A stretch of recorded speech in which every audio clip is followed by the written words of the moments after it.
bother him as much as you can. Please do. It's my job, so please take my time. Yeah, I do try to look at the chat, but if you noticed yesterday, I don't always catch it in a timely fashion. So don't be afraid to yell at me. Okay. When we're in class, I say, go ahead and throw things at me. So. I'll text Jen. Okay. Either way. Okay. Okay. Enjoy, guys. Good. Okay, so we left off yesterday, and I tried to have you take some measurements. Did everybody have, was it clear what I was asking, and were you able to put it together and find the measurements?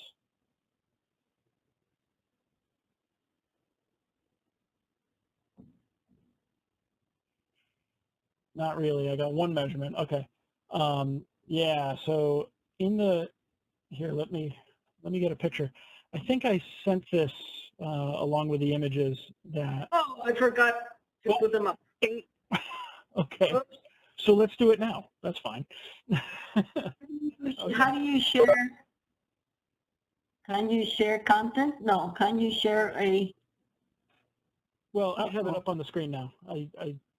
Okay. I kept it up here, so I think we're in good shape there. Okay. So Zoe got 4.65. That was across the whole with the black probe over here. Can you see my cursor? Yep. With the black probe over here, and I'm guessing the red probe was somewhere up here. Okay.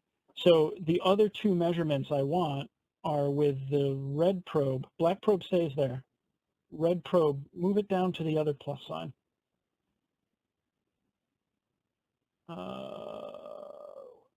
Were you with us at the end, Shams?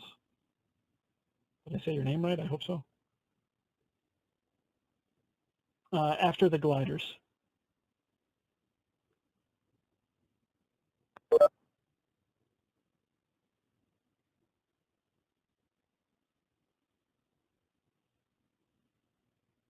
Okay. So run back outside if you can.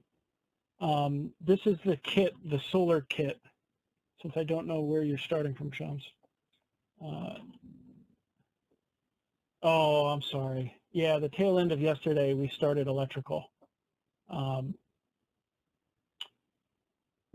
try to catch up as quick as I can. So we're starting with the solar kit, and we're trying to just measure voltage, and we're talking about voltage as potential energy and the changes in potential energy. So hopefully you'll be able to watch that, maybe even if it's out of order, and make some sense of this. So with this solar panel, I have it wired a little different right now for later today. But with that solar kit, you can unscrew those thumb screws and wire it like you see here. Run outside and stick the black probe on the negative, and the alligator clips are going to help you with that. I think they are, so that you can clip to it. You may find it easier to unscrew the thumb screw all the way and then clip right to it. Let me do that on one of these here. So I'm unscrewing this thumb screw, oops, so that it's just a post. I'm not sure how clear that shows up for you. I hope it's good. And then it's a little easier to just clip the alligator on there. Okay, you can do that on that post because it's not connecting wires. But then take the red probe and move it where I indicated. What color is that? Is that pink? So make those 3 measurements. So give that a try, and let's record those so that we can use them later. Not even too much later.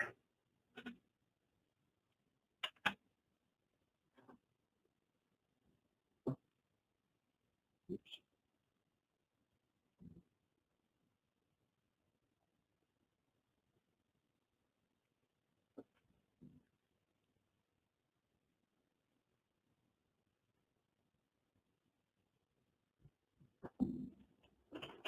Yep, sorry, no problem. Let me know if I'm not being clear too. If it's just a repetition thing, then we're in good shape. I never mind doing that. But if I'm not being clear, you got to let me know too.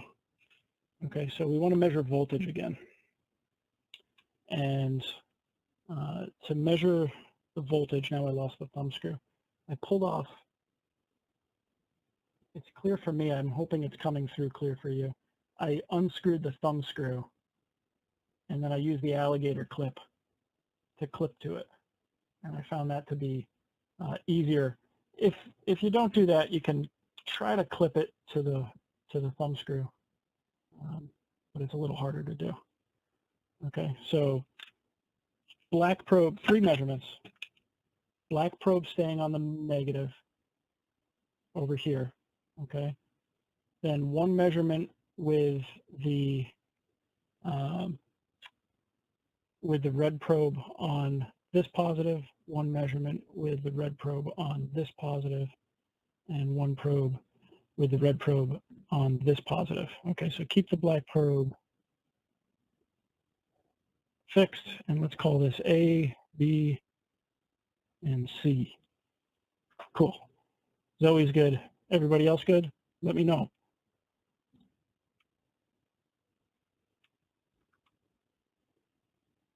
Cool. Thank you, Anna. Anna. It's also my daughter's name. One of my daughters.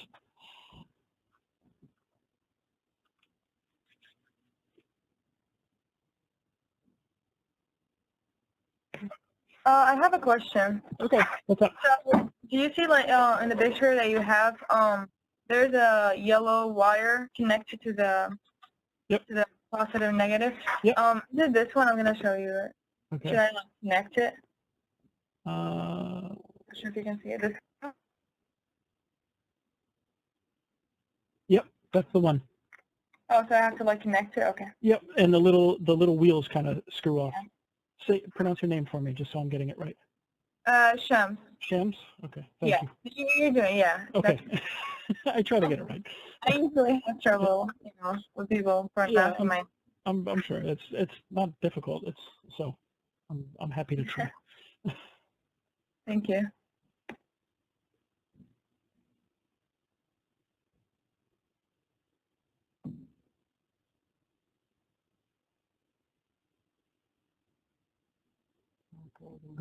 Casper, so we connect the alligator clips to the 3 positives. Yeah, one at a time though. One at a time, Casper. So black probe stays on the negative, and then connect the red to one of the positives, record the measurement, move it to the next positive, record the measurement, move it to the next positive, record the measurement. It should be 3 different values. If it's not, something's horribly, horribly wrong. But I think you'll get it.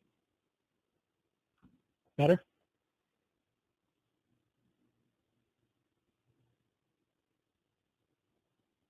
No. Sorry. Let me see if there's something good in here for it's similar.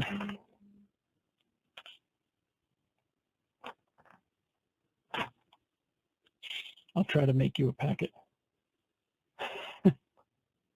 Oh, you mean to write down the measurements?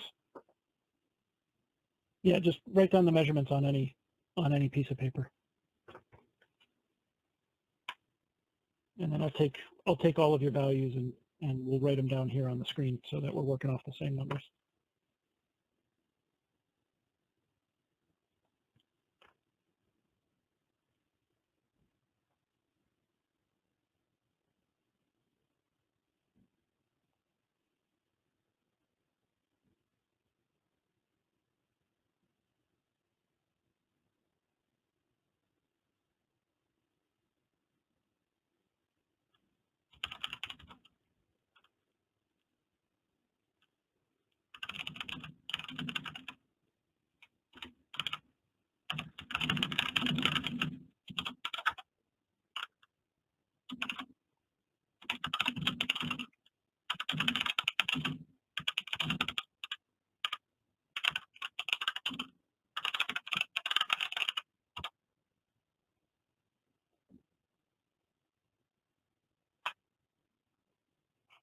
Okay.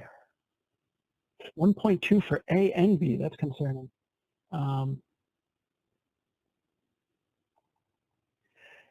Yeah, that's something we had done yesterday, Shams. 0.38, 1.3, and 2.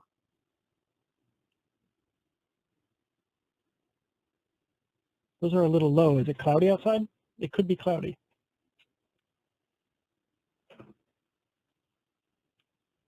very cloudy. Yeah.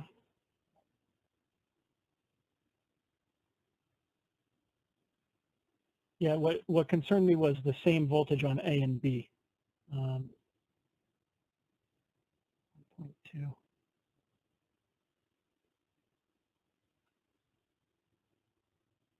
.4, 2.79, and 4.17.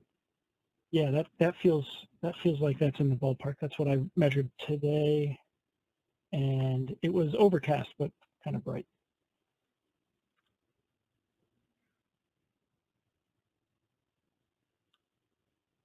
Okay, so let me steal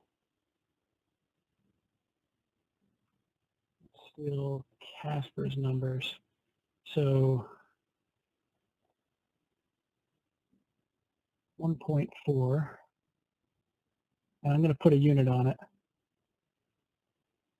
and I'll give you my short spiel on units. Every number deserves a unit.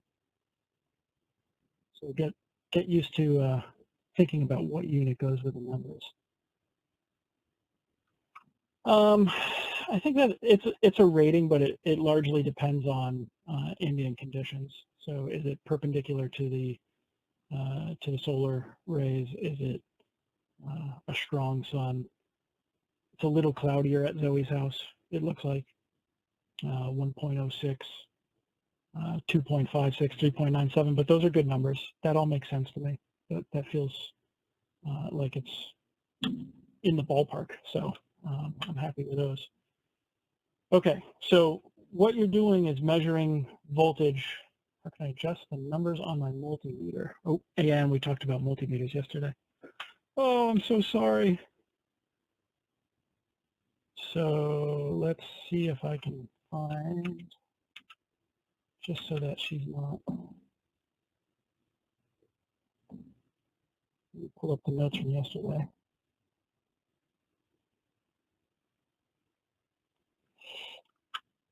Okay, so this is, of course, for those of you who were here, but if you weren't, the red probe is in the center hole, the black probe is in the common, and it also has a little ground symbol there that's a little washed out. And then the dial, since you're measuring voltage, you're going to spin it over here to DC volts, and you're going to put it on the number that's bigger than what you anticipate you're measuring. So we're measuring, it looks like the numbers are, the highest number we're dealing with is around 4. So you want to be on the 20, because that's going to measure between 0 and 20.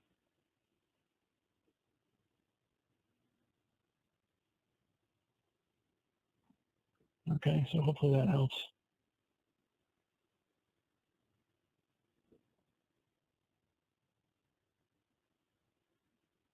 Okay, cool.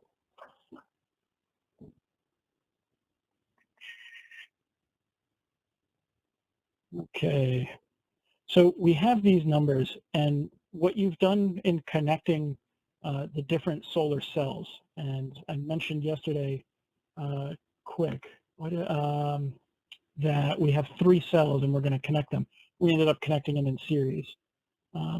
So let me check out Zoe's. Why do you need to give it a range? How come it can't just be one thing and then it gives you a value, if that makes sense? That's a really good question. It's how the multimeter is constructed, and this is a less expensive multimeter, if I'm being honest. So it's a good multimeter, but it's less expensive. Over loud? Are you talking about me? I can move my microphone back.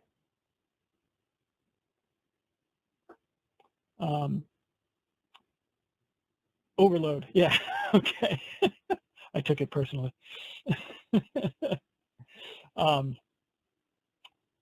Yeah, it's the fancier multimeters are going to do what's called auto ranging, and you can buy a decent multimeter for around $50 that will have auto ranging. I'm guessing these aren't $50 multimeters, and it comes down to accuracy and how the measurement is taken. There's an operational amplifier on the front end of the multimeter, so it's a fancy integrated circuit, and we'll talk a little bit about integrated circuits on Friday probably. it takes the analog voltage, and it's the first step in converting it to a digital voltage, so that it can be displayed on the screen. So that operational amplifier doesn't just read the measurement; it scales it too. It's passing it through some gain, so that it's the appropriate range for the microcontroller in the multimeter to read the range of values.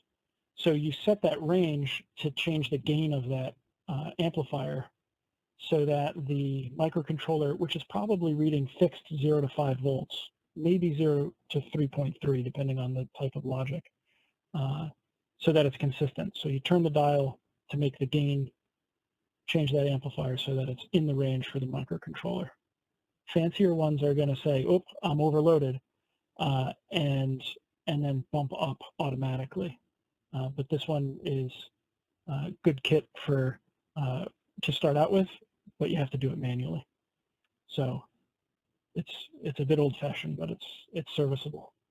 2.41. Cool. Okay. So it sounds like we're starting to get some numbers. When we connected the cells together, right? We connected the positive on one cell over here to the negative on the second cell using that yellow wire. We created what we call a node, and that's kind of the fundamental building block of any circuit. We build circuits by connecting components together, and the place where we connect them together we call a node, and we make the assumption that voltage is equal at any point on the node. It's a pretty good assumption until you get down to like really small details. At any point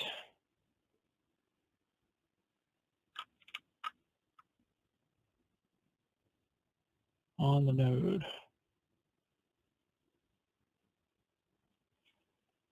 Okay, so we created 2 nodes here.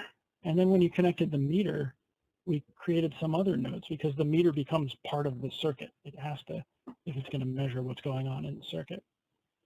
So we created a node A, a node B, and a node C. And then if we want to think about this as our reference, since we left the black probe there, we can think of that as our ground node. So more often than not, we're going to take a circuit that looks like this, and we're going to draw it as a schematic. This isn't a perfect schematic. I don't know that I would give this to a customer, but I think it's serviceable today. And each of these solar cells, I forgot the rest of the schematic symbol. This is the schematic symbol for a solar cell. Okay, is connected this way. And this wire here is node A, creates node A. This wire here creates node B. And this post all by itself is node C, at least when we connect it to the voltmeter. This one down here we can call ground. So we'll put the earth ground down there. Okay, so how we take a circuit like this and we abstract it is important because it allows us to do analysis and apply some of our laws and things of that sort. And to share how the voltage changes throughout the circuit, because that's really what we're after. Okay, and all of these numbers relate to what's going on as we move across components. So we talked about potential energy yesterday, and I was trying to relate it to voltage, and that's what's going on here. So if we have our ground here, A, B, and C. Okay, let's see what numbers. Well, I heard first set of numbers I got were 1.4 volts, 2.79 volts, and then up here was 4.17 volts. Okay, ground is always 0. It's our reference point, right? So it's always going to be 0. We already know what that is without measuring it. So I want you to, when you see a schematic like this, I'll even draw that 0 volts there. I want you to think of it as moving an object up and down in the gravitational field, I just start talking about it as voltage, right? So 0 volts, and then we moved up to 1.4 volts, and then we go up to 2.79 volts, and then we go up to 4.17 volts. Oops. Okay. So hopefully that's starting to get the two concepts glued together in your head, because they really are closely related. All right, when we have a circuit like this, we've created what we call a loop, and it's another fundamental structure of a circuit. It's a closed path in a circuit. It has to start and stop at the same node. It doesn't matter which node, but it has to start and stop at the same node. And it doesn't visit the same node twice. So if you create a figure 8, you're really creating two separate loops. Space guarding at a whole new level. Okay. Mellow, diving right into the stand. Let me figure out how to mute everybody For that one. somehow. Although I hear baseball and I'm a little I jealous. got it. Okay, thanks. Okay. Okay, so we're moving up and down in voltage, and we're going around this loop as we're doing it. We start and stop at the same place. So one of the fundamental laws of circuit analysis, and there's 3 of them. One of the fundamental laws comes from a guy named Gustav Kirchhoff, who's a Prussian from the 1800s, and he has one of our 3 fundamental laws for circuit analysis. And what he put into words was, well, if I start and stop at the same point, then all of the energy that I put into the system has to come back out, right? Eventually that ball is going to drop back down to the floor. So all of the energy I put in has to come back out. His way of saying that was the algebraic, well, maybe he was Prussian. He probably didn't say it in English, in fairness. The algebraic sum of voltages around a loop is 0. Okay, so you measured some variation of these values, but what we're really after is the change in voltage as we move across individual components. Okay, so as we moved from 0 volts to 1.4 volts, okay, we would draw this as 1.4 volts. Okay, and then from here to here, we're going up in energy, right? And we have, I'm not doing arithmetic in my head, that'll just hurt too much. 2.79 minus 1.4. So if we were at 1.4, I could have done that in my head. And we step up, this is 1.39 volts. Okay, and I have a good guess at what the last one is, 4.17 minus 2.79, yeah, 1.38 volts. Okay, these happen to be similar just because they're all similar solar cells. They're all exposed to the same solar radiation, so the voltages are going to be pretty close to each other. Okay, now if we go up by 1.4, we go up by 1.39, we go up by 1.38, over here, as we move from 4.17, now we're moving here to 0 volts. So we've dropped, and the way we would write that is have the plus up here since that's the higher value, and the minus down here since that's the lower value, and we would say that 4.17 volts is across the voltmeter. Okay, so all the energy that I put into the system with each of the solar cells has to come back out, and it's going to come out by creating some current flowing through the voltmeter. So if I was going to write that as an equation, we would call this a KVL equation, Kirchhoff's voltage law, 1.4. Okay, we're going up, so it's going to be positive. From here to here, we go up, so it's positive, 1.39. From here to here, we go up, so it's 1.38. And then from here to here, we're going down, so it's negative, and we get 4.17. And we're back to where we started. So if all of this holds, and it will, we should find that we get 0 volts Okay, all of the energy we put into the system has to come back out.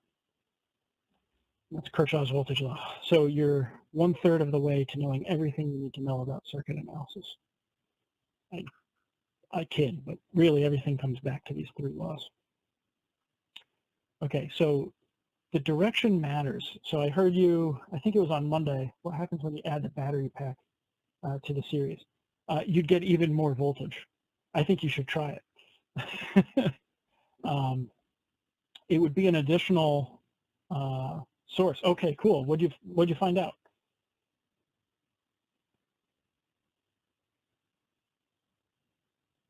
Just trying to smoke the voltmeter already.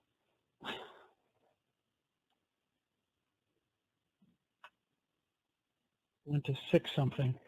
Yeah, let me think about this battery pack. So this battery pack actually has 3 batteries also in series, okay? And these are nickel metal hydrides, so they're a little lower voltage than your alkaline batteries that you buy, like the brand name Duracell or anything of that sort. These are 1.2, so you should add 3.6 volts in series if you add all 3 of these together as an additional source in series. So what was our highest number?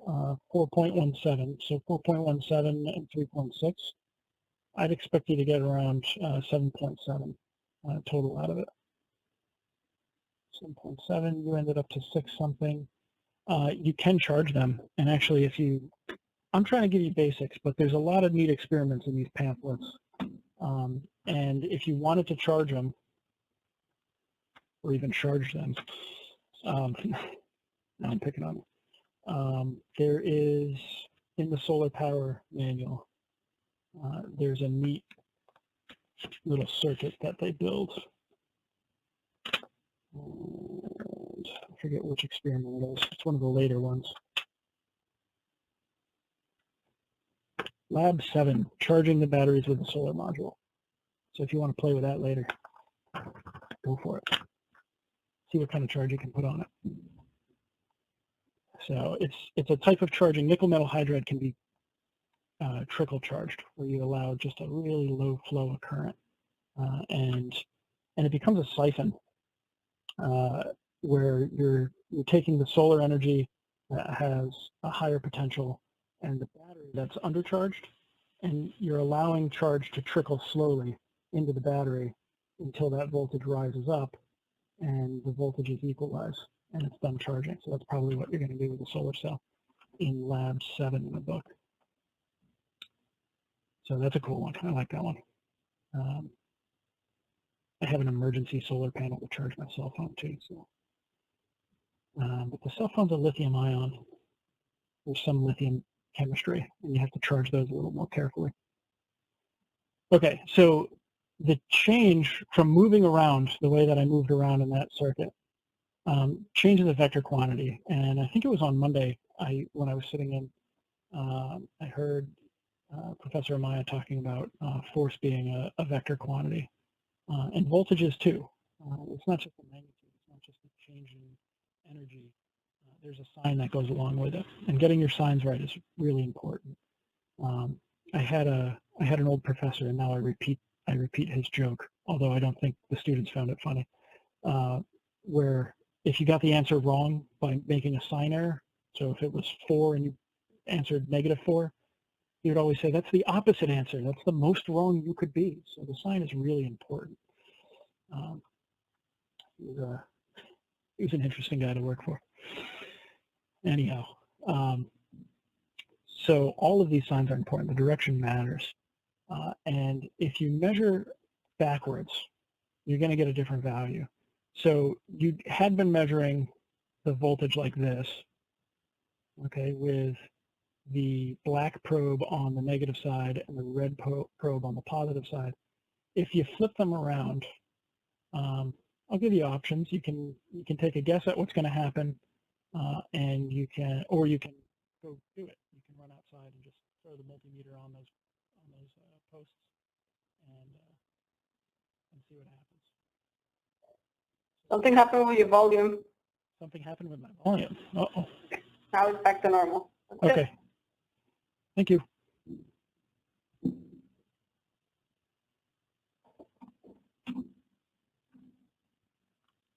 Okay, so what's going to happen if you switch your leads and measure it backwards? Yep. Yeah, switch the red and the black probe. Yeah, and it's going to become negative. Yeah, Casper's got it. Okay, do I have room down here? I do. Okay, the value is going to become negative. So, give it a try. Either now or later, doesn't matter. And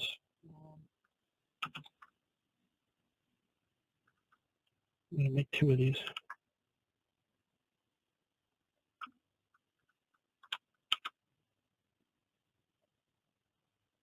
I'm going to make 2 of these. Right now, that's what we're doing, Zoe. Just to see that it's a vector quantity and there's a sign change. And the sign tells us direction. Are we going up or are we going down? So a lot of my juniors and seniors still come into the lab and they go, oh, the number was wrong, so I just switched it. I said, well, is that the right way to measure it?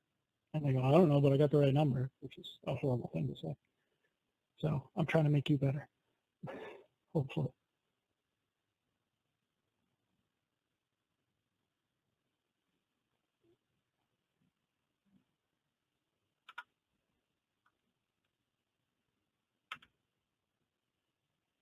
Yeah, 1.97.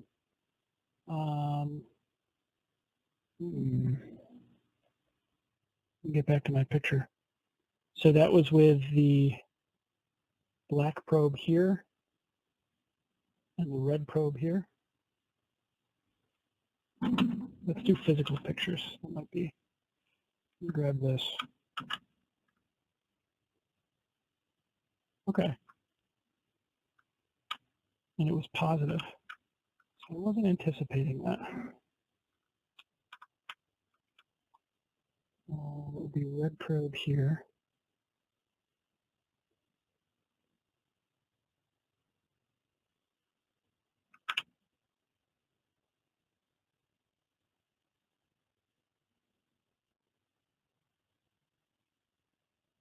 And a black probe.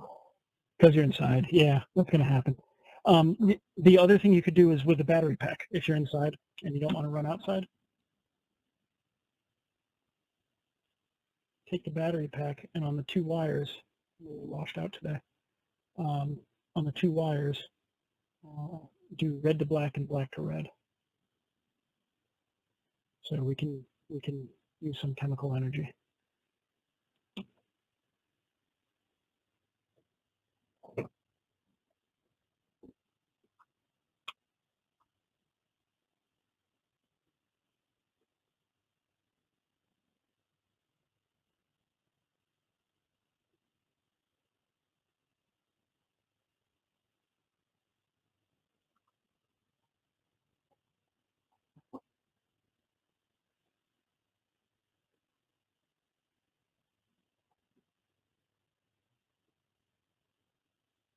Okay, yeah, you're getting negative 3.83. So you did get a negative sign. So, which is exactly what I'd anticipate if you're measuring polarity. I never got the fan to work. We'll mess with the fan.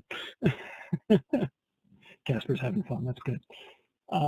That's all I want you to do is have a little fun. Okay. Okay. So the multimeter always answers the question. So DMM. Yeah, if there's not, room light has a little bit of energy, but solar energy is so much greater than just some interior lights. So the number is going to be a lot bigger. So the DMM, digital multimeter, when it's set up as a voltage meter, answers the question, regardless of how you hook it up, how much higher, how much more energy, I guess I should say, more energy is at the node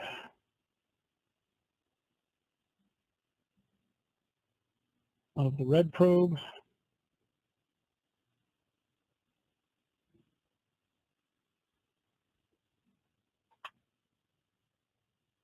Get that from behind my head.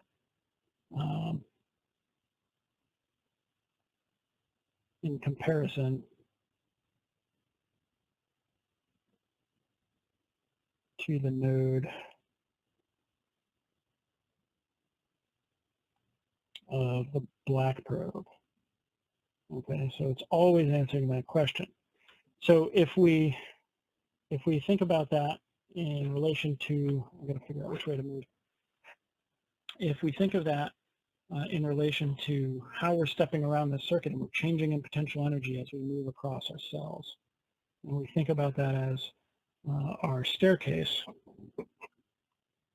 if you're able to do it with the solar cell that has 3 cells, I think this is a little bit closer of an analogy, but the battery still holds as well. That if we put the black probe, if you put the black probe at the ground, you're calling this your 0 volt line, okay? So this is 0 volt, and I believe MEs call it the datum line. And that's okay, we call it ground. It's the same, it's a similar concept, okay? When you switch the probes around, what you're doing is calling this line that 0 volt line, okay? And everything's going to be measured in relation, everything's going to be measured in relation to that. So I would drop, this would end up being negative 1 point, what did I calculate it as? Negative 1.38. Where did I do that? Negative 1.38.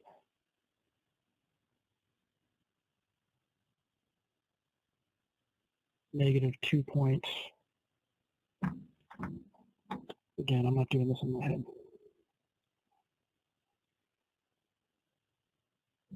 2.77. And then down here, we would have negative 4.17. So when you connect the black probe, you're declaring that node to be 0, and everything else gets measured in relation to that. You put it on the stand, and it got stuck. That's a mechanical issue. Yeah, the stand is kind of neat. What was it? Shams put the solar panel comes with this neat little stand that I haven't really played with too much. But it does get stuck. I put it together once. Okay. And it clips. And then if you want to get that back off, you can lift that up and then pull it back. So that got the bottom off. And I believe you can do the same thing on the solar panel side. I don't have a kit to play with. Yeah. Not fun. Well, whose fault is that? So yeah, if you slide this on. My fault. Yeah. Okay, so if you slide that on and clip it, you can lift up on this tab just gently, and it'll slide back out. So it's a neat little stand, but it does kind of get in the way if you're trying to rewire things and move things around. We'll be able to use that in more of the photos too. Okay, so we're comfortable with voltage being, since we're changing energy, we got to talk about which direction we're changing energy. And if we move around a loop, it's all going to end up being 0 because of all the pluses and minuses. So when we state Kirchhoff, that's all we mean by algebraic. It means we're summing things up, but we got to consider what direction each of those values has. Okay, any questions? Are we comfortable with what we're talking about?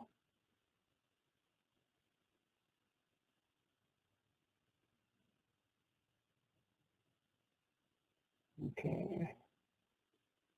All right. Let's rearrange things. We'll get our next one. All right. So we've been talking about voltage and the flow of energy. I probably slipped and said, okay, I'll take a little confused. Oh, I'll take a little confused. Something I use in class sometimes. Let me see if I can get this all on the screen. Oh, it doesn't quite fit. Sometimes I use these in class, and they certainly come in handy with this. If you've been to the doctor's office and they say, okay, on a scale of 0 to 10, how much does it hurt? Oh my God, I need that. I'll pass it on to you. Oh my goodness. So, Good. so how are we feeling? 0 to 5? 2.5? Okay, probably 3. -1. -1. Oh, she's already filled out the paperwork for business school.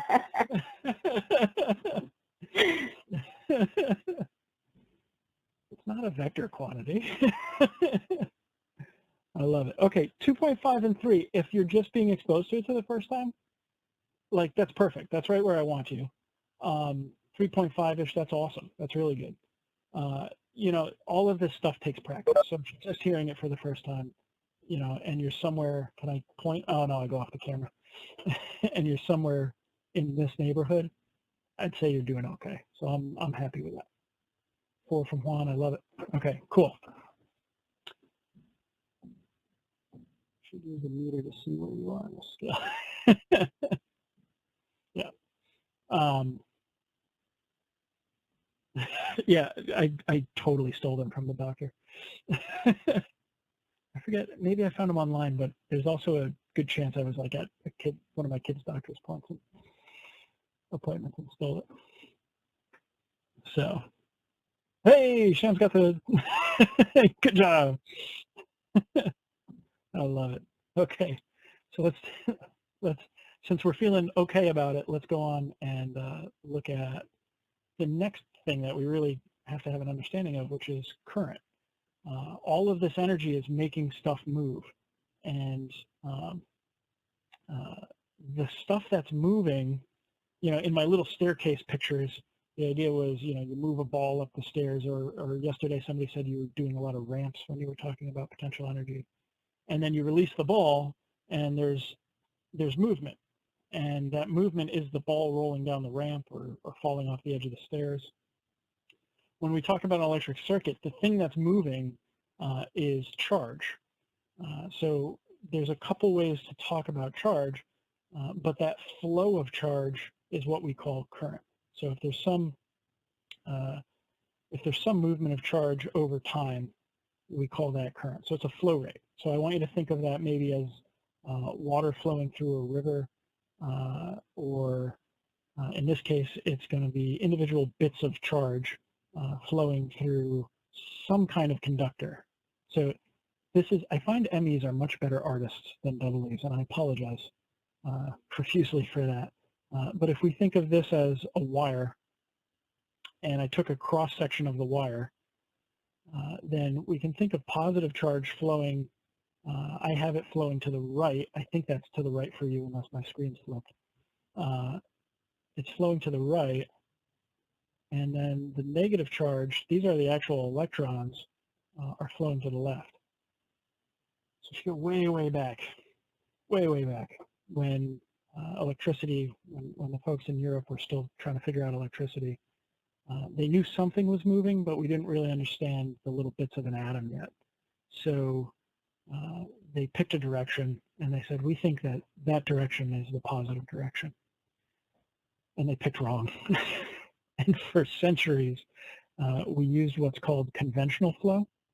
We assumed it was positive charge moving to the right, and that's the direction we usually think of charge moving.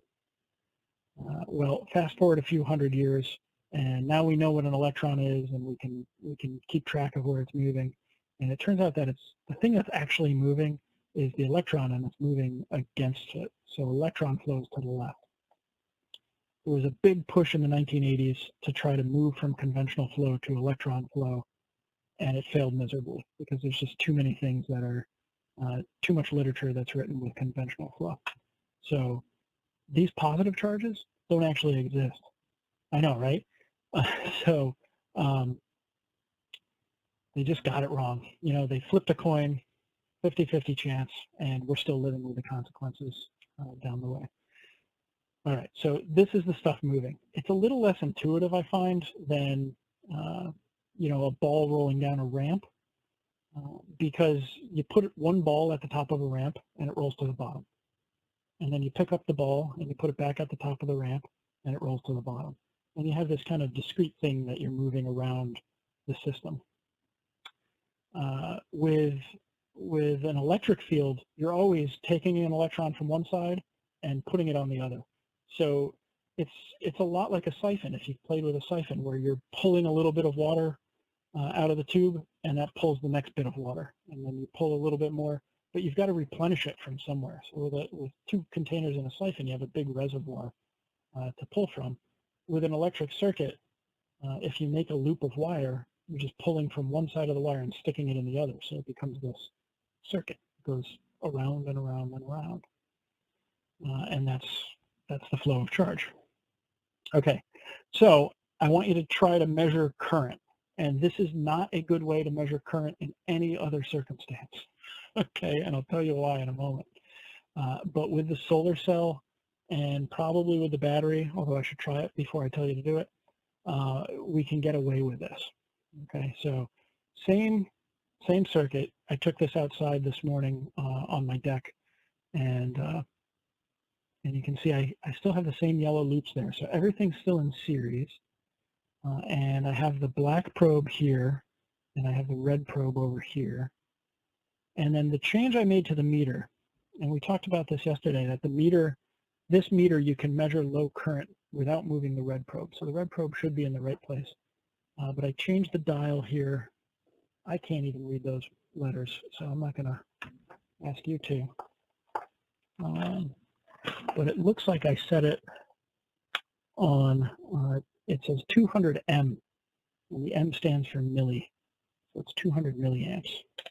So if you set it there, go take a measurement as best you can. And then while you're there, without changing any of the probes, I flipped it over here. Flip the dial over to 20 DC volts, and that way we get a voltage and a current measured at the same, hopefully the same solar conditions, unless a cloud comes by or something like that. So make those two measurements for me, and let's see what those are. And then remember to turn off your meter, because it has batteries inside.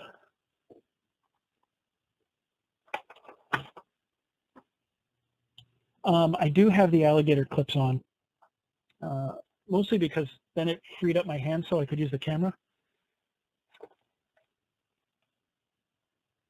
So let's see here. I'm going to tangle the wires. So from the meter, I have the red and black probe there. And then at the edge of the probe, I just clip that there.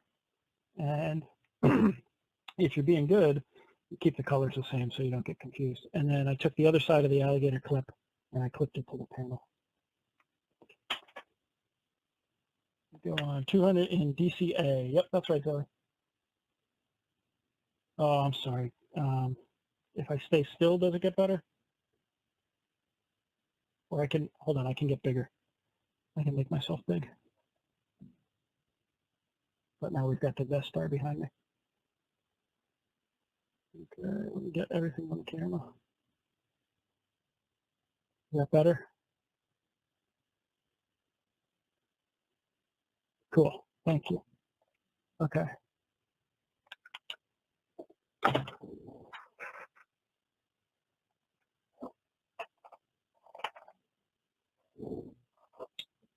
All right, 4.15 volts.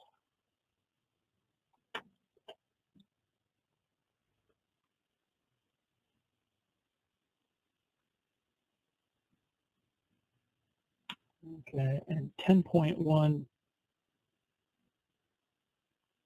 18.5. It's a little sunnier at Zoe's house now. I like it. Okay, and that's in milliamps. That was from Casper. Zoe was up at 18.5 milliamps. That's all kind of in the same ballpark that I measured earlier today. Again, a bright day, but overcast.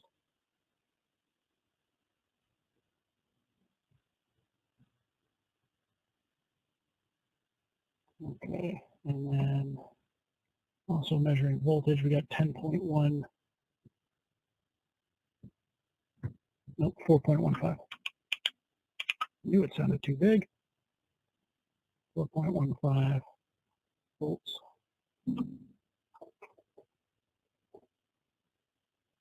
Okay.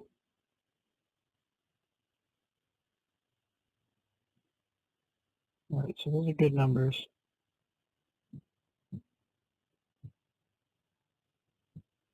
Give everybody else a chance if they want to go out and try it.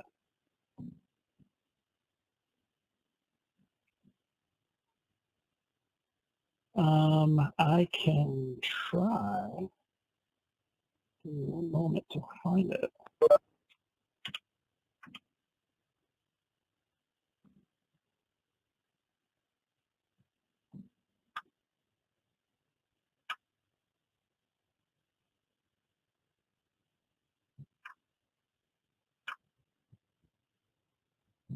I'm trying to, I don't think I can get it all on the screen.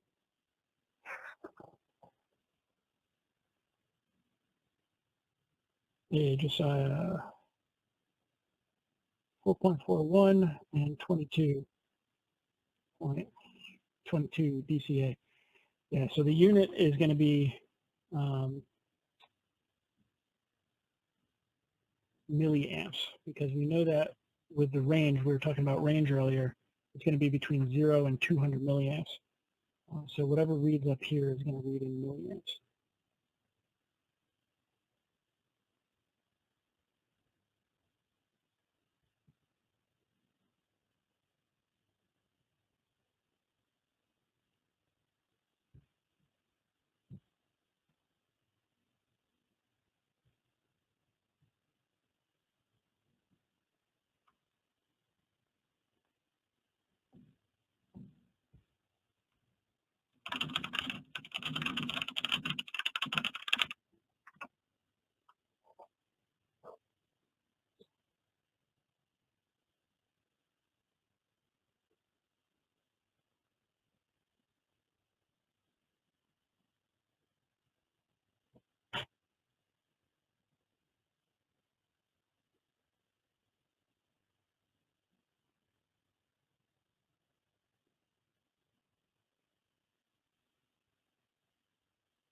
Are we connecting the alligator clips to the opposite? No, here, I'll scroll down a little.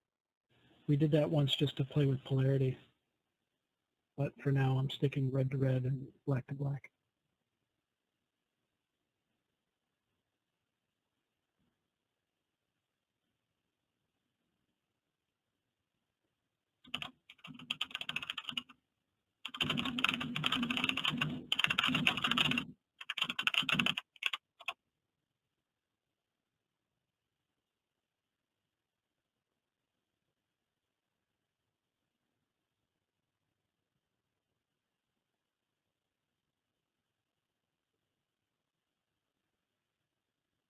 Shannon's getting there.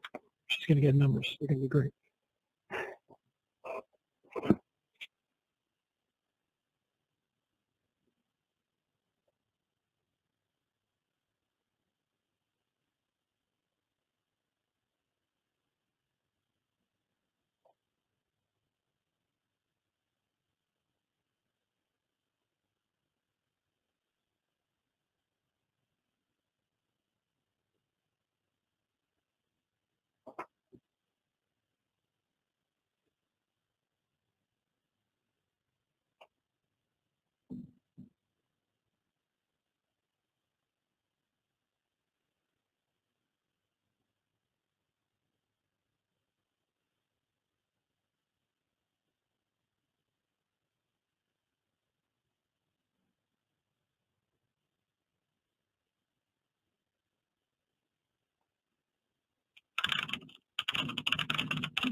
0.3. Ah, it's a little low. It's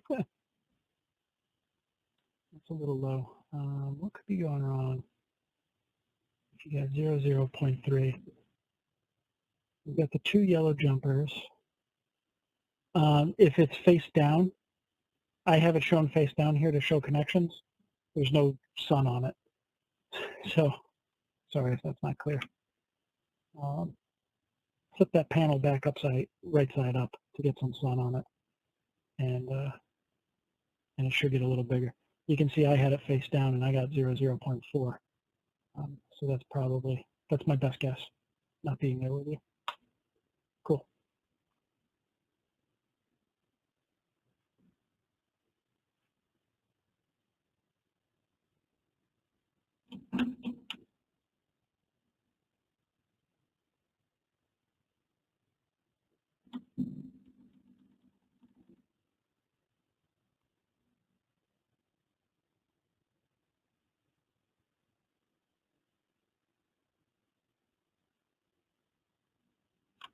Do both do DC volts.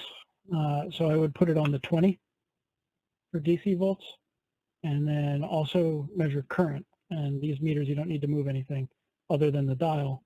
I would put it on the 200M down here in DC amps.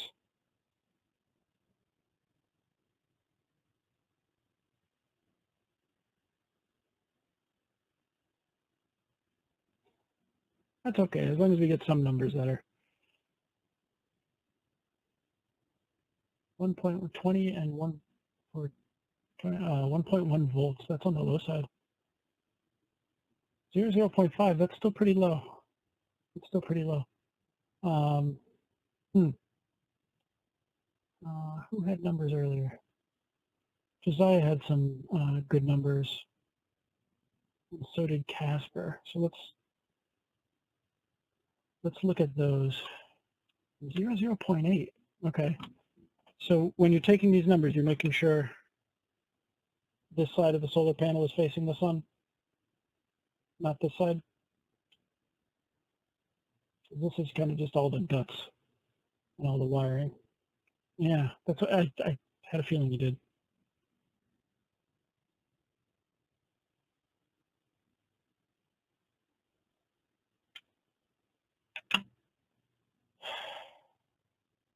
And I'm willing to bet you can copy a picture. 4.0 for the DC voltage from 1. That's kind of what I would expect. 0.8 is a little low, so something's funky there. If I wanted to troubleshoot that,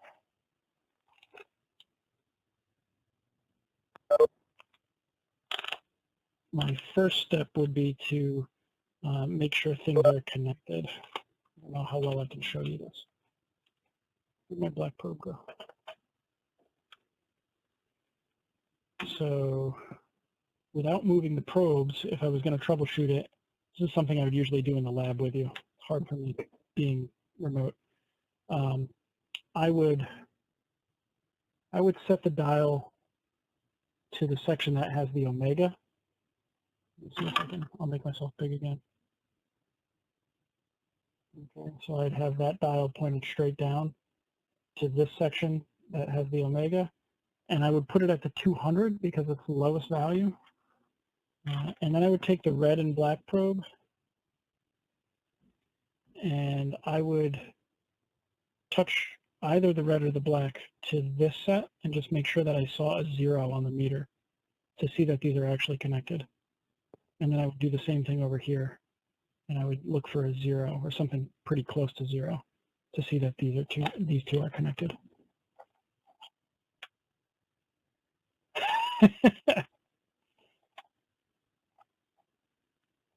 Toony Thingy. I think that should be the real name, right? I love it. Turny Thingy too. Yeah, that works.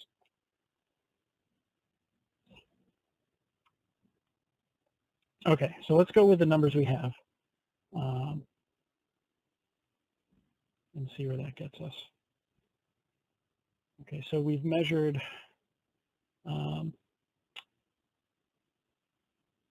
we've measured voltage, we've measured current. Those are kind of the two of the three basic things that you really want to be able to measure with a multimeter. Okay, current's also a vector quantity. So again, if you flip the red and the black leads, you're going to find that you get a negative sign. So the multimeter in this case, we're measuring current.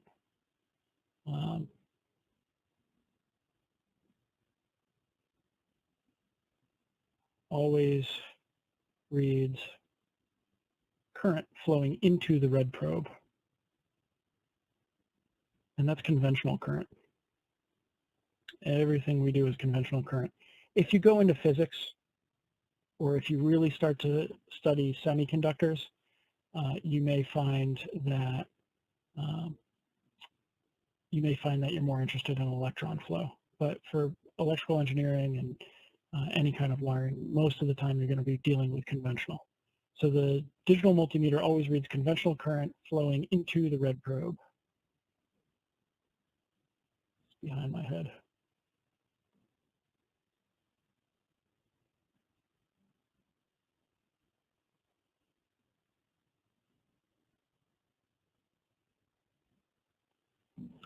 Okay.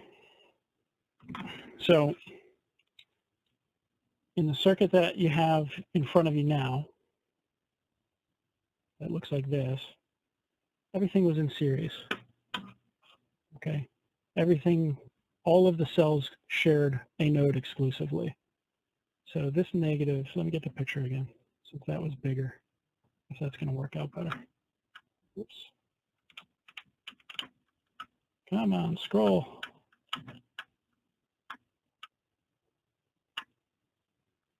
Okay. So these two minus and plus are one cell.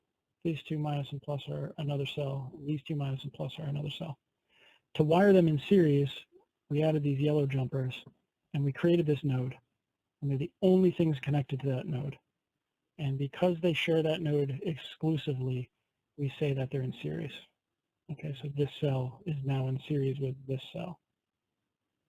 And then this cell is also in series with this one because they share this node exclusively.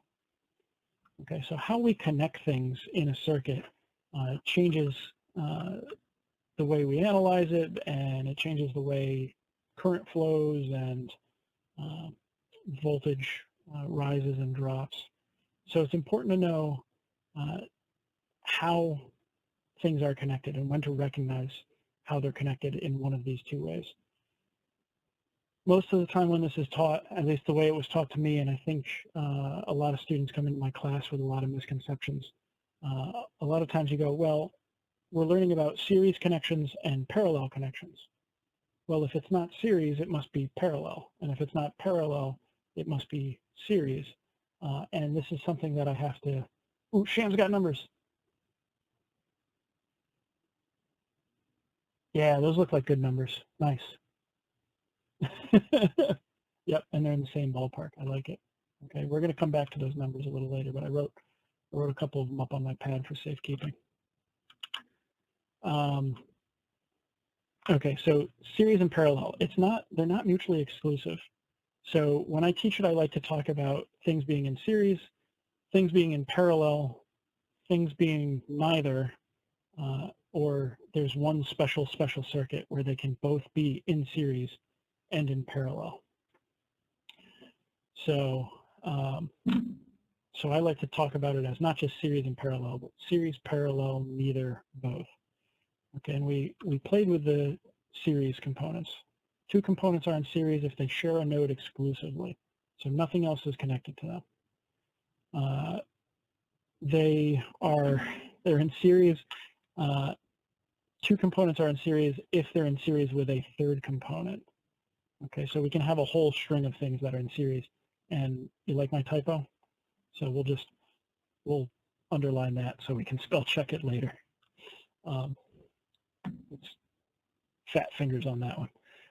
If they're in series with a third component. Okay. So if this is true, then they all carry the same current. And that's because there's nowhere else for the current to go, right? It's a river flowing, and if there's no off-ramp, right, think of it as a highway. If there's no way to get off the road, it has to go through the next section of road. Okay. So this was the circuit we've been playing with a lot. And all of these things are in series. Okay, all 4 components, the 3 solar cells and the voltmeter. This solar cell and this solar cell share this node exclusively. So these 2 are in series. These 2 are in series because they share this node exclusively. Okay, from that I can conclude that this solar cell and this solar cell are therefore in series. Adding the meter, nothing really changes, right? You put the probe against the metal knob here, and we've created a node, and the only 2 things connected to that node are the voltmeter and the last solar cell. Okay, so that's in series. Okay, so everything in here is in series, and when things are in series, they have to carry the same current.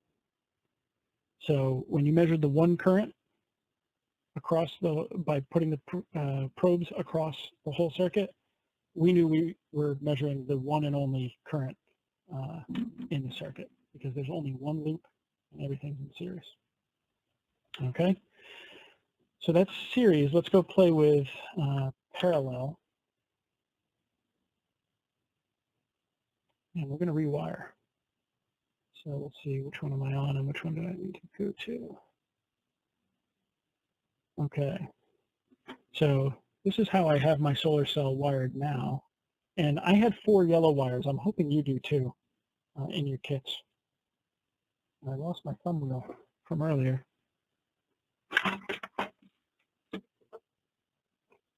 But we're going to wire these in parallel. And to be in parallel,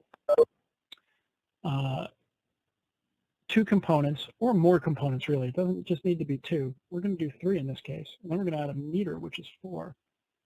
But they have to share the same 2 nodes. So everything has to be connected to the same 2 places if they're going to be considered in parallel. So I'm hoping this picture's showing up big enough for you. If not, I can try to make it bigger. Let me know. But if you look, I took the yellow wire and I jumped the 2 pluses together here, and then I added another jumper before I put the thumb screw back on, and I jumped that over to the plus over here. Okay, and then I did the same thing on the negative. So you're connecting all of the pluses and you're connecting all of the negatives.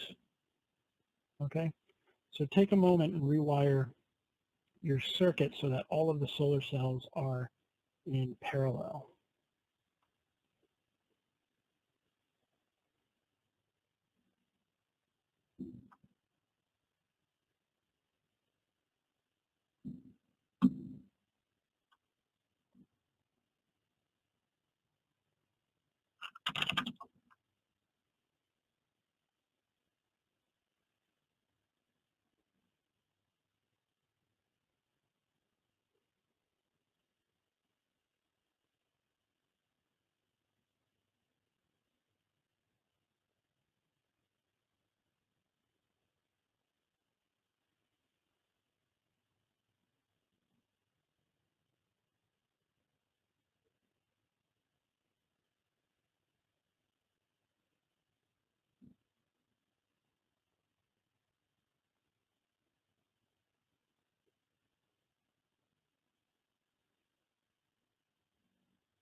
let me know when you have that together so that we can come back together and take some measurements.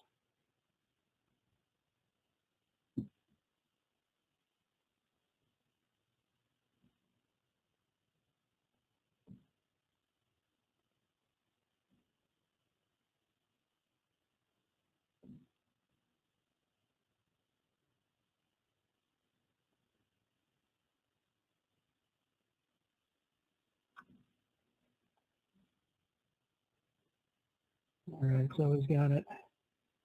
Ian's got it. Simon's got it. Cool. Cool. Let's give everybody else a few minutes.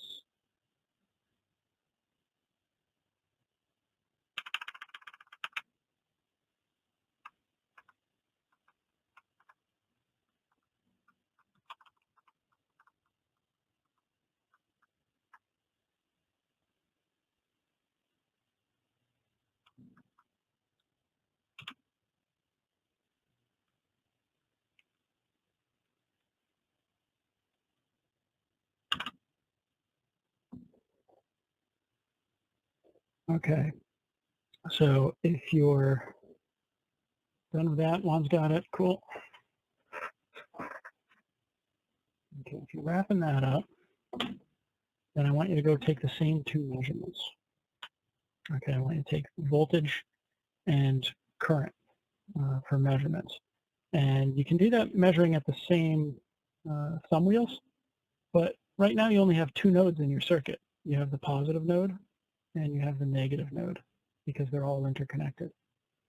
Okay, so red probe on a plus and black probe on a minus. Okay, red probe, and it doesn't matter which one, on the plus, and black probe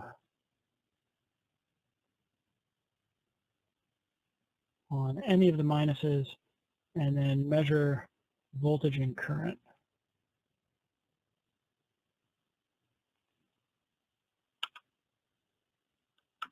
Of course, sunlight's going to be best. Yep, take your time.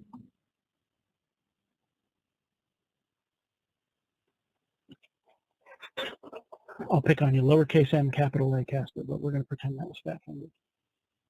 So I take points off if you're in class. Luckily, we're not in class. Capital M is mega, which would mean 1 million amps. And if you measured 1 million amps, I would. I don't think that meter would still be alive.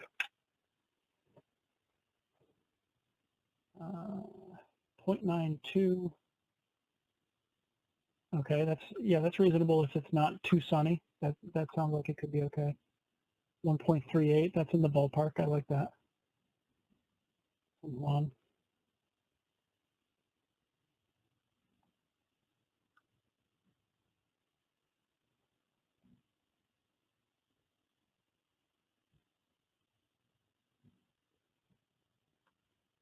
Give it a try. 1.58, nice and sunny at Josiah's house.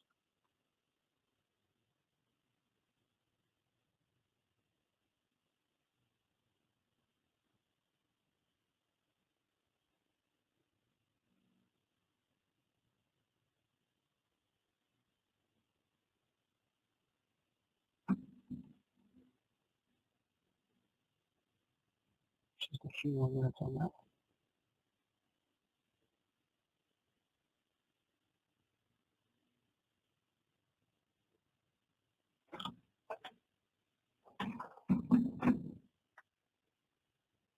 .3 for DC amps. I would set it.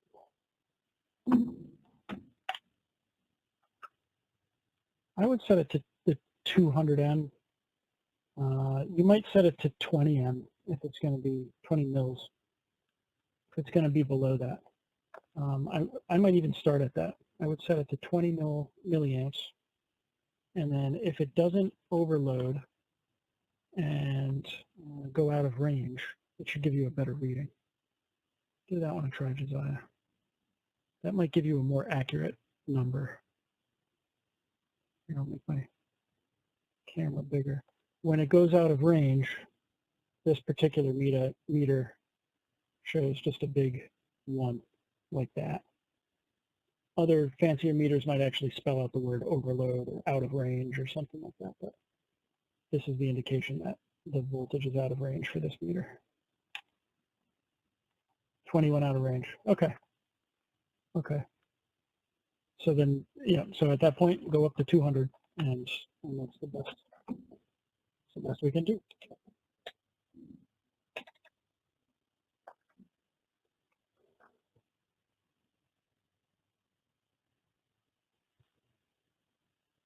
Fan still doesn't work. Okay. What did I have planned for the fan? I had something for the fan.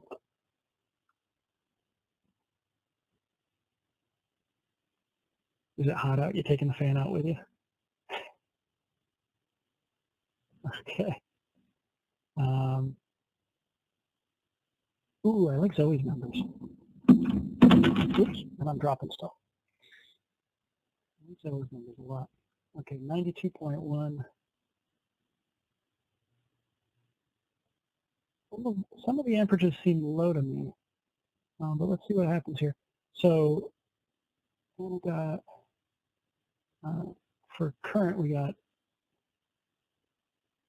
around 200. We just talked about, but it's stuck on the number 1. That could mean that I'm starting to wonder if you have a wire that's broken.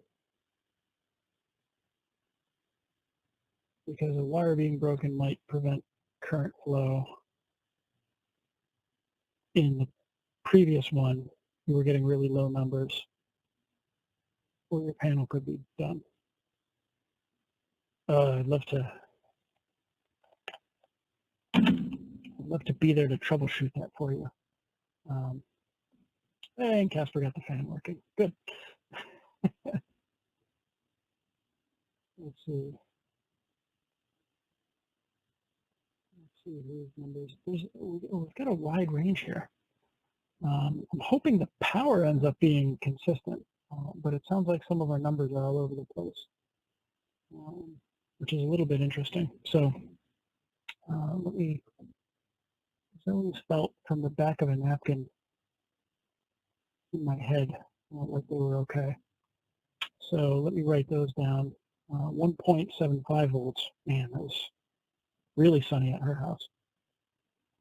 Volts and 92.1 milliamps. Okay.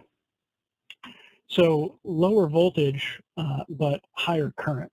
And that kind of felt correct to me in my mind, that the current was about 3 times as high and the voltage was about 1/3 of what we got on the series circuit. I'll go back and take a peek at those. But the power should be consistent. Okay, let me get that on the page. The power should be consistent, and we're going to calculate power by multiplying voltage times current. Okay, voltage, another way to say voltage is how much work is being done to move a quantity of charge. And current is how much charge is moving for a unit of time. So if we multiply them together, we get how much energy we're expending in a unit of time, and that's the definition of power. Okay, so how much energy per unit of time? If I go ahead and calculate those, so I'm going to take 1.75, okay, and I'm going to write this the way I'm going to write it in the calculator, 9.21 e negative 3, because it's milli, and I'm going to include that as the exponent. And then I'm going to let my old calculator that I've had for years, I'm going to let my old calculator do the thinking as far as what the exponent should be on the way out. 1.75, and from that I calculate 161.2, and it's E negative 3, so it's going to be milliwatts. Okay, so volts times amps gives me watts. I got a duck.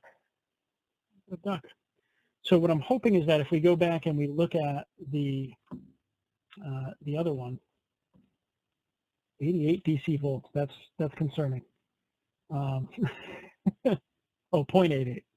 Okay, that's if it's not that sunny out, that could be a reasonable number. Okay, so 161.2 milliwatts. If I flip back over to the previous one, I think I wrote some stuff down here. Right, we got 18.5 milliamps. Okay, 18.5 milliamps.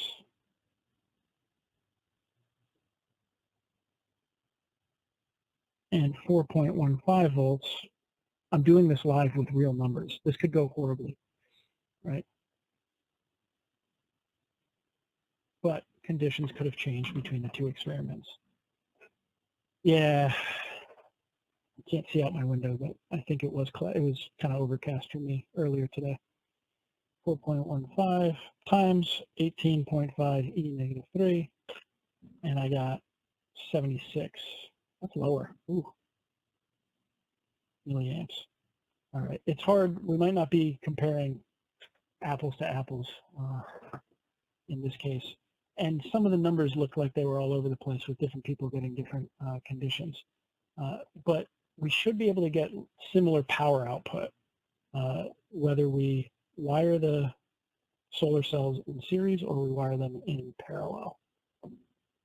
Just lower voltage, higher current when they're in parallel. Okay, so that's not quite a convincing comparison, but we can't quite control every test condition in this case. Okay. Okay, so just like Kirchhoff had a voltage law, Kirchhoff has a current law. This one's going to be a little harder for us, so I can't quite have you go take 3 measurements without doing some extensive rewiring of your panel. And I don't know that it's worth it necessarily. But there's current flowing through each one of these solar cells. And then it's going to also flow through the multimeter. Now, when they're in parallel, they're going to have the same voltage across them. They share the same 2 nodes. And because they share the same 2 nodes, there's a difference in energy across each that's the same. Each, we call these branches, each branch of this circuit has some current flowing through it. So let me call that I is the variable we use for current. And I believe it makes sense if you speak French. And I do not speak French. So I can't remember what the translation is. But I think it translates to flow or something of that sort. I'll have to look that up again. So we use I to indicate current. So I1, I2, and I3. Okay, if they're all flowing out of these solar cells and into the node, then we're going to have some current flowing. I'll say it's flowing this way. And that's I4. So Kirchhoff noticed this and said, okay, the algebraic sum of currents entering a node is 0. So all of we've got one big node here, okay? And all of the currents going in have to be equal to 0. So if I was going to write this as an equation, I'll squeak it in down here, and I'll do it in a different color so it sticks out a little. I1 is going in, so I think of that as plus. I2 is going in, so that's plus. I3 is going in, so that's plus. And then I4 is leaving that node, so it would be minus. Okay, and the algebraic sum, so we took into account the directions, and we just added them all together, that's all equal to 0. I think of this as cars going into an intersection in traffic, so let's pretend we're in Hartford. Maybe some of you are in Hartford. So a lot of traffic. If one car goes into an intersection, then another car better have come out of the intersection somewhere, right? You can't put anything in without taking something out. If it doesn't happen, then there's an accident. And, you know, with cars, there's an insurance claim.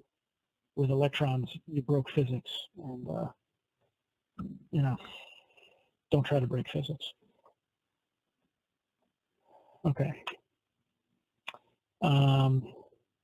Let's see. So then I started talking about, are we comfortable with that? How are we feeling about current in general? I need to bring up the faces again.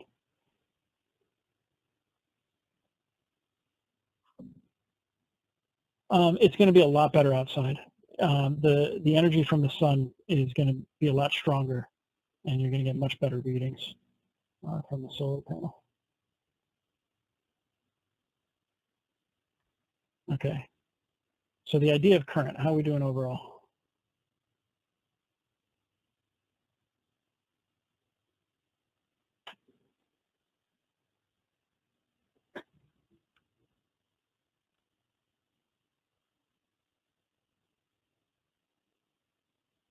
That's okay. 2.3, I'll take it. I'm also giving you the Reader's Digest version. Nobody knows what Reader's Digest is anymore. I'm giving you the condensed version. So it's something that in a class I would usually take a lot more time and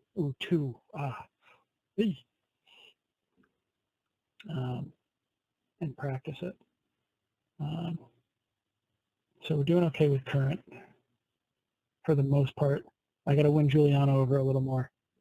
I'll work on that. What could I do to help you, Juliana?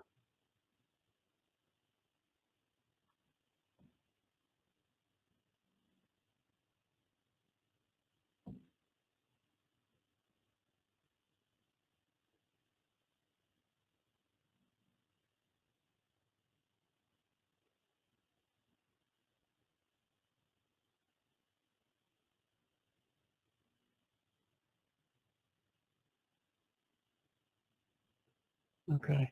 Let me know if interrupt me, ask questions, whatever you need to do so that I can maybe get that 2 up to closer to the 3. I'd be happy with that. Okay, let's see. Okay, so series and parallel. But earlier I said there's also neither and both. So I want to take a quick look before I go into polarity. I think we've talked a little bit about polarity already anyhow. Let me get rid of that. Slide it down here. Okay, series, parallel, neither, both. And I'm going to get a circuit. Let's do this circuit. Because it has a little bit of everything. Okay. So this is a circuit that I use in class sometimes. But I want to make you better. I want to send you into whatever classes you go into that are dealing with electrical. I want you to not walk in with any preconceptions that prevent you from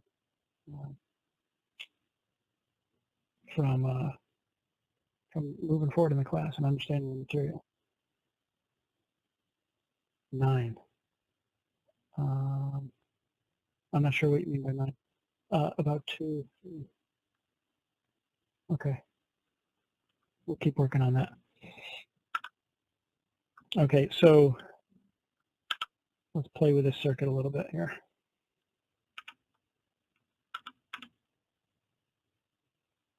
Okay, we can get rid of the A and B.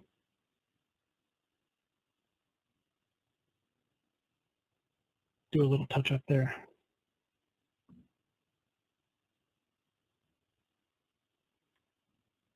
Okay, and if we put a battery here, or a solar cell, or anything like that, and we want to run it through these components, we haven't talked about these components. They're resistors, and they're just making up something to connect to the circuit. The multimeter has a resistor in it, and that's what you measure across when you're taking a measurement. But for now, we can just think of them as components that we want to think about how they're connected together. So I want to talk about series, parallel, neither, both, and look at parallel a little more. So in order to do this, we have to identify nodes.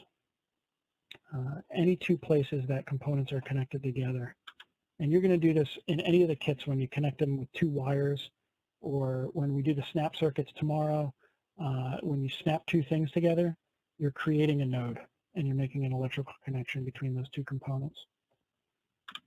Okay, when I want to identify nodes, some people think that it's only on the corners and they just mark all the corners. But the node exists as long as you don't have to cross over a component. It's all one node. Okay, so I think of it if you've used Microsoft Paint or any kind of paint program that has a flood fill bucket. I think of it as you start here and you go to the edges, right? So I go all the way up here until I hit another component, and that's all one node. Okay, I'll grab a different color. I'm going to do the same thing over here. This is all one node because I can go all the way to the edges. Okay, do the same thing here. Keep going until I can't cross over, until I can't go any further without crossing over a component. All right, and then we have one more down here.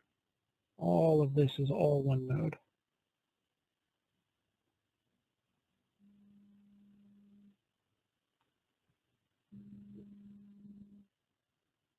All one node here. Okay.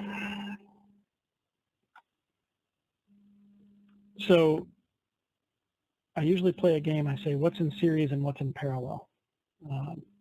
But I'll walk you through it a little bit.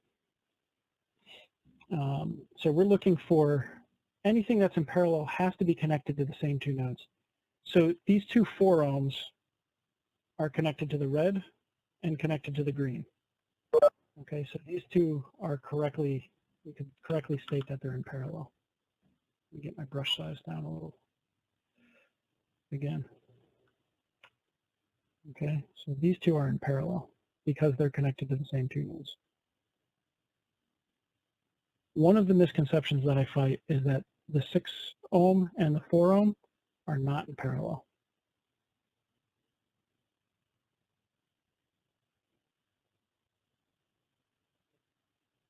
And the misconception usually comes from the fact that they're geometrically in parallel. That's great, but we're more concerned with electrical things that are in electrical parallel.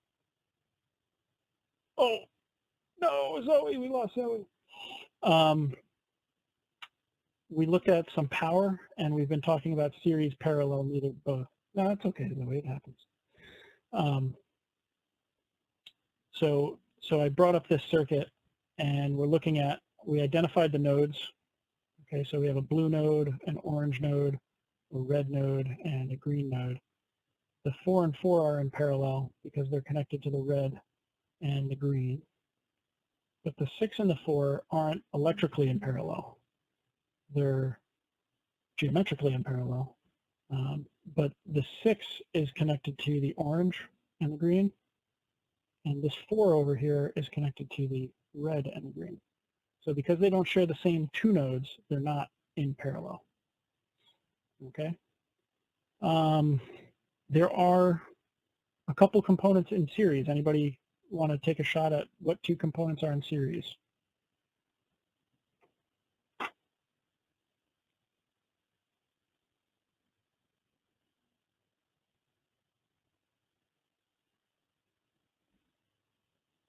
The 5 and the 2. Not quite. Do the 5 and the 2 share a node exclusively? So they have to share a node exclusively. It looks like they share the orange node, but the 6 is also connected into it, right? So if I were to stick current, what color pen do I have? If I were to stick current in here, it could split here. Okay, and because it can split, the 5 and the 2 aren't in series.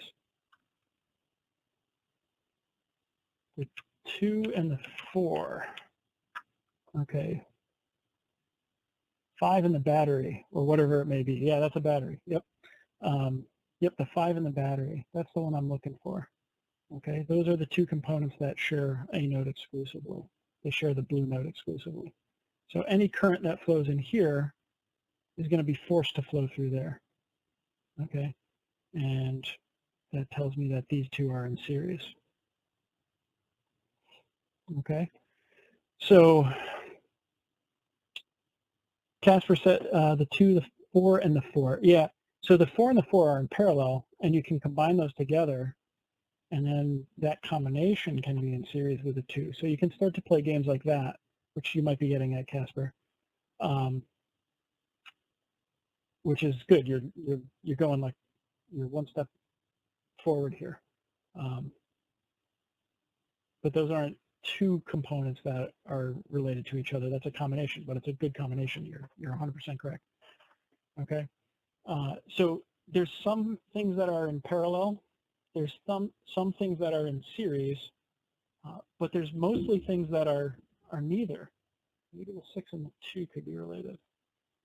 So I'm going to ask. So that's a good guess. But let's go through our questions. Okay. Do they share a node exclusively?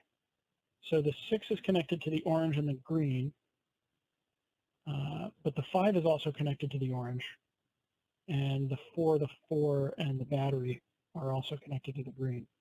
So they don't share a node exclusively, and because they don't share a node exclusively, they're not in series. The 6 is connected to the orange and the green, and the 2 is connected to the orange and the red, so they don't share the same 2 nodes. So they're not in parallel either. So if they're not in series and they're not in parallel, then they're neither. Okay, and that's one of those misconceptions that I try to get it out of the way right off the bat. Okay, so series, parallel, neither, and I think neither is kind of the most common thing that you're going to run into. The battery and the 4, they're neither. You know, the 2 and the individual 4, they're neither. So most of the time they're neither. And so we can't make any assumptions about the voltage across them and the current through them because they're not in series and they're not in parallel. The little circuit that's both, which does end up being very common. If I take a battery like this, get it up a little bigger here. If I take a battery like this and I connect it to an individual component, then we just say that's a voltage supply, and this is some resistance. There's only 2 nodes in this circuit. Oh, Josiah. Now let's say the green node only ran to the 2 4s. Would 4 be considered both in parallel and in series? Yeah, and that's where I'm headed, Josiah. So if I took these 2 things like this, I've only got 2 nodes. Okay, one of my nodes, my pen's small again. My orange node is here, right? Flood fill that guy. And my blue node is here. Flood fill that one, okay? So when we ask the question about being in series, we just say, do they share a node exclusively? Turns out they can share both nodes exclusively, and that's when we get both. So the voltage supply and the resistor share the orange node, and nothing else is connected to the orange node. And the voltage supply and the resistor share the blue node, and nothing else is connected to the blue node. So we know that they're in series because of that as well. And then since they're both connected to orange, and then they're both connected to blue, we know they're both in series and in parallel. Okay, and because they're in series, we know they have the same current.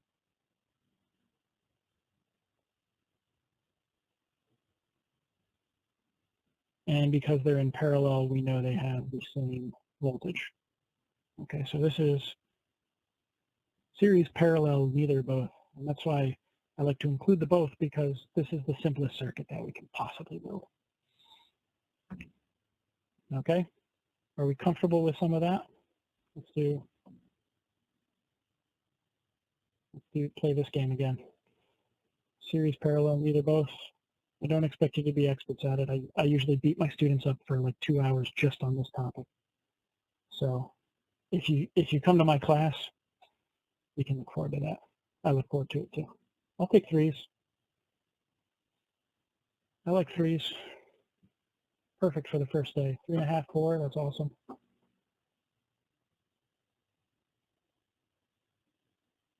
Cool. All right. What time is it? 2:50. 2:50. What other toys do I have?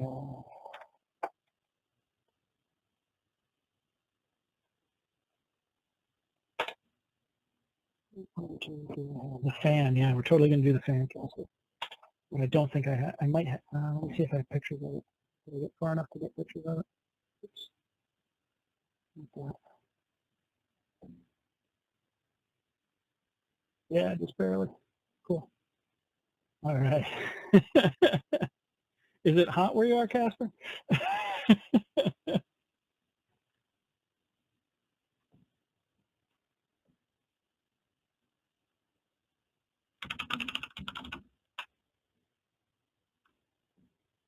I love it.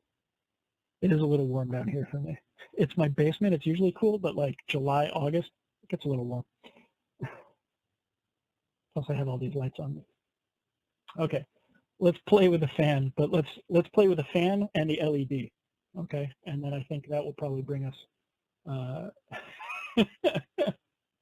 I'm not that kind of doctor, okay? I love it.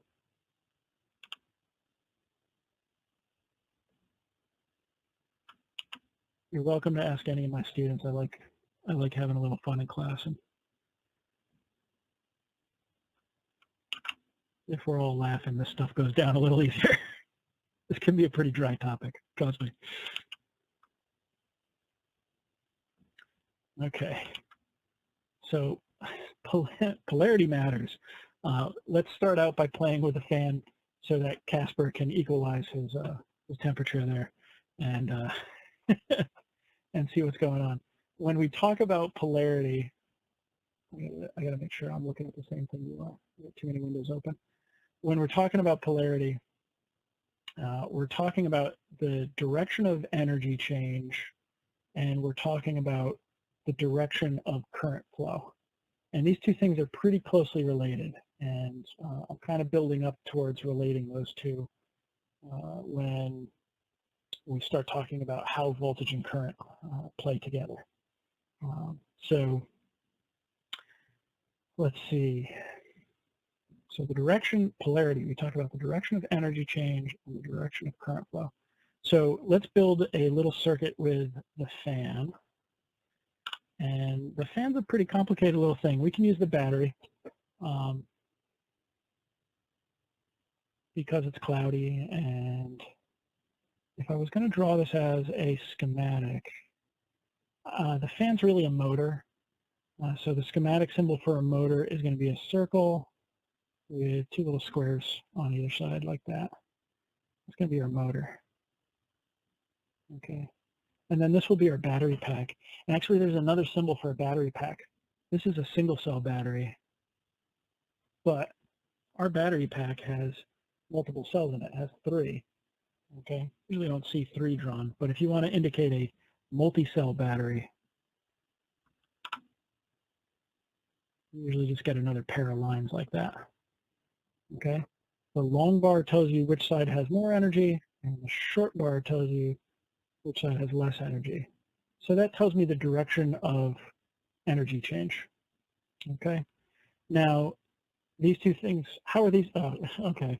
How are these two things connected to each other? Series, parallel, neither, both. Yeah, both. Yep, yeah, just like, I mean, that was kind of a chip shot, right? That was a gimme. Just like this circuit up here, right? They're both connected to the top node, they're both connected to the bottom node, and in both of those cases, they're connected exclusively. So they're going to have the same voltage, and they're going to have the same current. So any current that I have flowing here has to come around and then flow through the fan. Okay, same voltage, same current. Okay, so let's see. I tried to do this earlier, and I'll try to make the picture as big as I can. And still fit it on the page for you. But it's a little bit sloppier, I'll be honest. Oops, that's not it. That's not it. Oops. I've got about 100 windows open. Give me 1 second. Okay.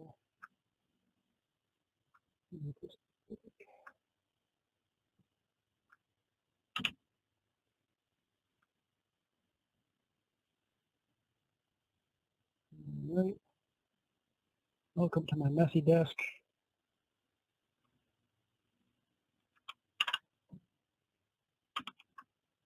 And put that right there. If it's still too small, I'll make it big behind my head. But I took the fan, and maybe it'll make sense for me to make myself big again. I can make myself big, and we can get rid of the Death Star. I can leave that behind me. Okay. So I took the fan and I made the little stand for it. You don't have to, but I promise you it makes it easier if the blades are off the table. So it seemed to press fit okay, but I had to, without having to undo the screw. So there's a little screw there. Okay. You could take that out if you wanted to, but I managed to just press it in place. But I had to do it backwards. So when I did this, let me undo it.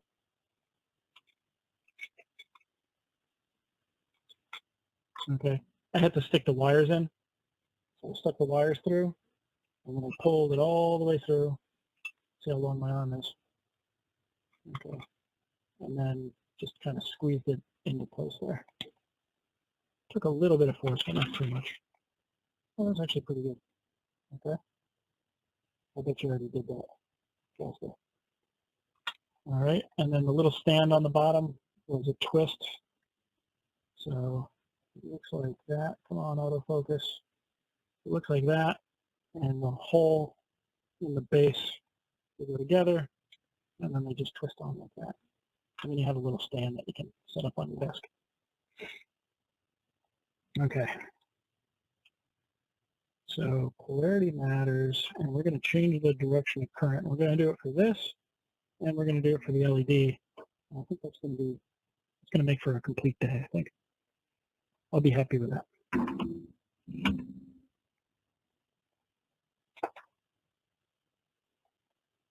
Okay.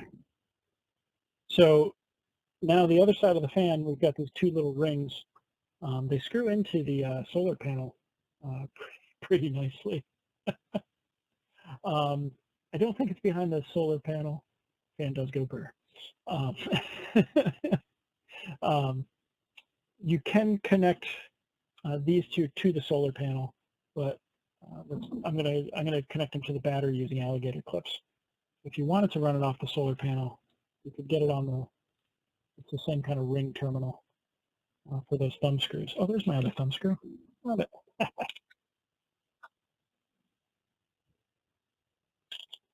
Just screw that back on so I don't move it. Oh, the solar motor. Yeah, I think this came in my solar kit. I'm hoping you have something similar.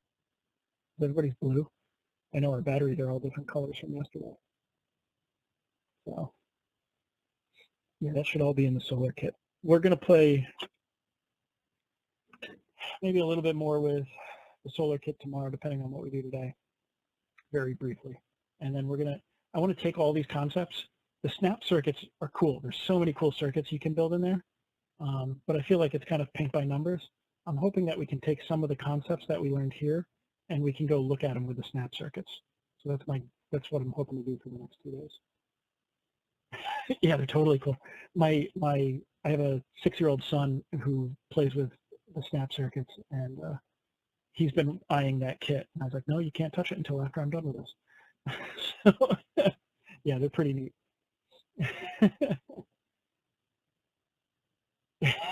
Nice, Josiah. Yeah, it buzzed itself off the table. So I'm going to use the alligator clips, oops, just to get the little clips like this. So I'm going to go red to red, black to black off the battery pack. Okay, and that's what I did in that.